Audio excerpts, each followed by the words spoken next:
Hello everyone and a good morning. We are on the fifth in the segment of saying Korbanot every morning. And we basically until now established that could be two reasons to say Korbanot.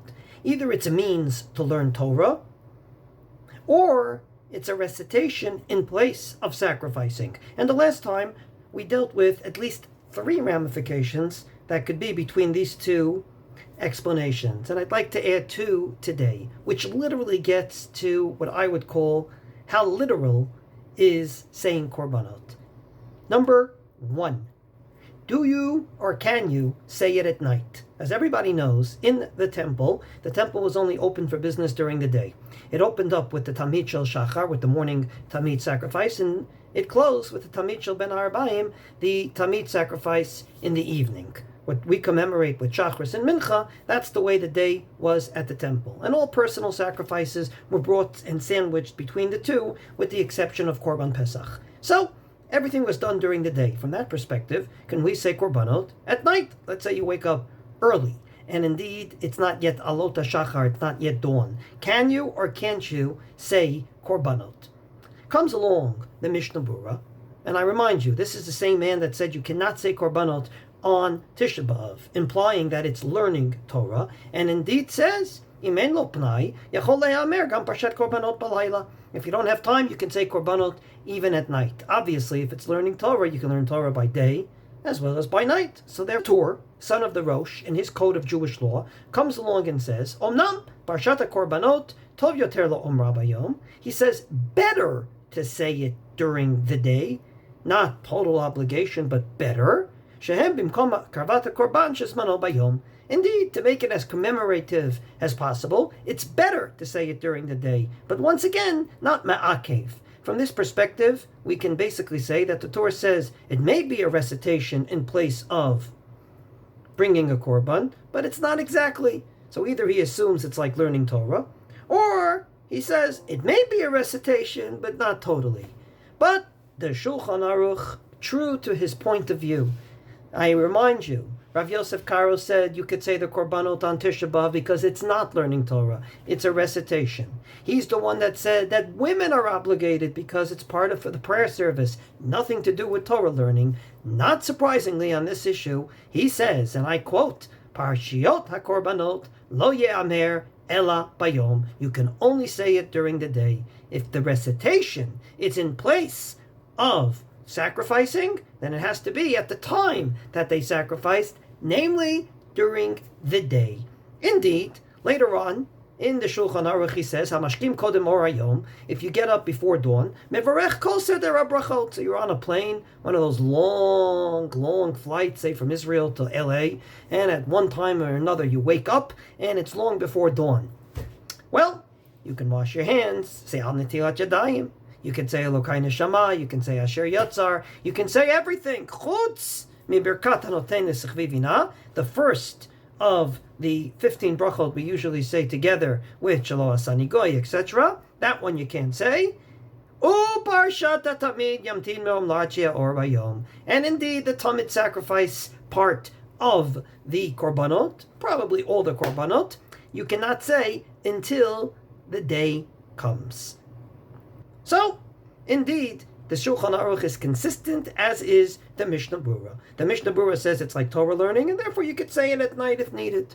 And the Shulchan Aruch says no, the recitation is in place of sacrificing, it has nothing to do with Torah learning, and therefore it has to mimic it, and therefore it has to be said only during the day, earliest dawn. Second and last ramification, do you have to stand up?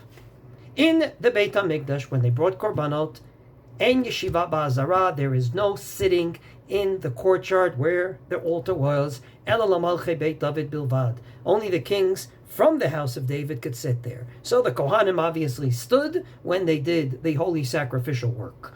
From that perspective, do you or don't you have to stand up when you say Korbanot? Once again, it's going to be dependent on our question. If it's learning Torah, then it doesn't mimic the bringing of the Korbanot per se. You probably could sit down. But if the recitation is in place of bringing Korbanot literally, then you would have to stand up. So not surprisingly on this issue, So on this issue, we're going to have, not surprisingly, 3 points of view, and I'll say them briefly. The Shari Tshuva, in the name of the Bechor Shur, says he never saw anyone stand up. There's no reason to stand up. He brings other points of view, like the Eliyahu Rabbah and others that say there's no reason to stand up. Obviously, if indeed we're talking about the learning Torah, and this is in place of it, we sit down when we learn Torah nowadays, and therefore you could sit down. The Shulchan Aruch Harav Lafnir Zalman Miladi basically says in a very nice way, you're not a Kohen. You're not a Kohen working in the Beis HaMikdash. Even if you are a Kohen, you're not working in the Beis HaMikdash. From this perspective, it's only, and I quote his word, when you say it and learn it, then it's like bringing the Korbanot, but it doesn't mimic it exactly. On the total other side, the Magen Avraham says that indeed you have to stand up, and I quote his words, Parshat HaKorbanot, Yeyamer be'amida dugmat HaKorbanot shayu ba'amida. If it mimics the bringing of Korbanot, then its recitation is in place of it. It has to be done like it was done then. So we're not in the Beis HaMikdash, we don't have an altar, but we have a recitation, we have to stand up, just like then. And the third point of view is fascinating, and that's the Aruch HaShulchan. Rav Yechiel Michael Epstein, who got to the 20th century, comes along and says, every Jew could sit down except for the Kohanim. All the Kohanim in the shul, when they say Korbanot, have to stand up. Why? Because they were the ones that actually stood up and sacrificed. From this perspective, he says, Nirat Kohen sarich la'amod, deyesh lo lachshov, ilu haya bizman hamikdash, haya ba'atzmo ha'makriv, ve'hamaktir. Aval Levi Yisrael ein sarich la'amod.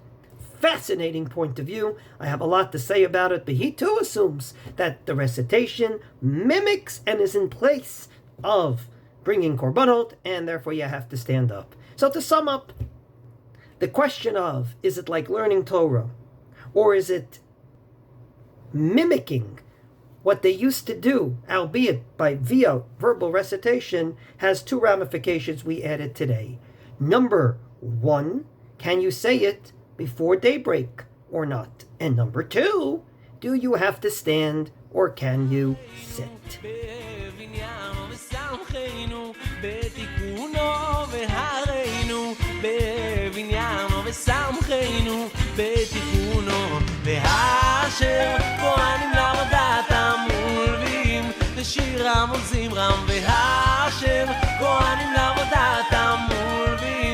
שירה מול זמרה ושם, ושם, נעלה ונראה ושם